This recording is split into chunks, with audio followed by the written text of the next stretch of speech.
Now slowly, very slowly, you can relax and let's take a few minutes to share what was revealed to you as you're scanning a specific organ that, oh, a specific or internal organ, be it your heart, your liver, your lungs.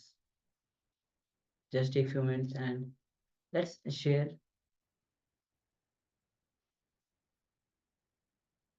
all the participants on YouTube. You can also share.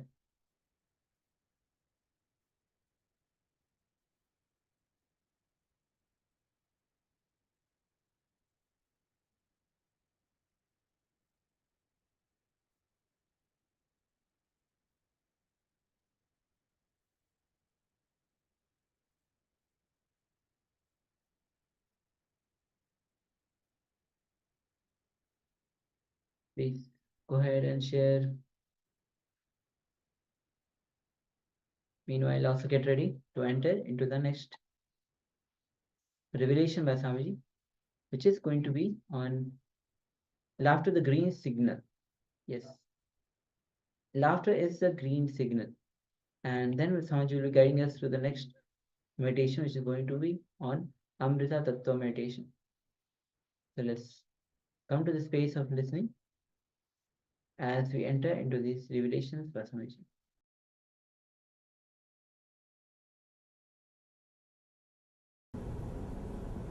In our ashram, we have a place called Laughing Temple.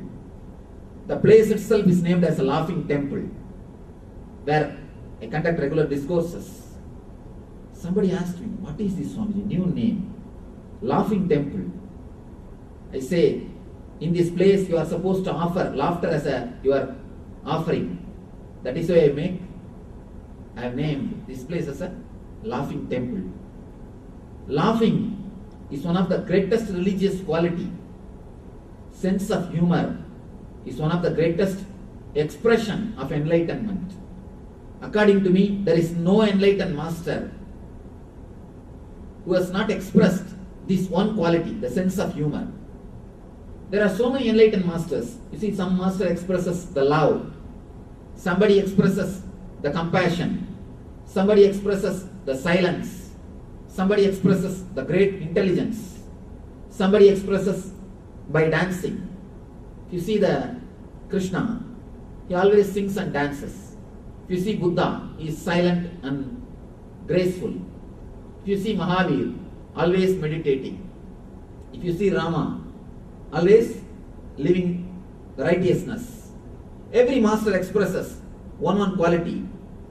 But here is one quality which all the masters have expressed. This must be the basic quality of enlightenment.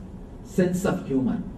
Every master who is born, every enlightened person who is born on this planet Earth has expressed a beautiful sense of humor.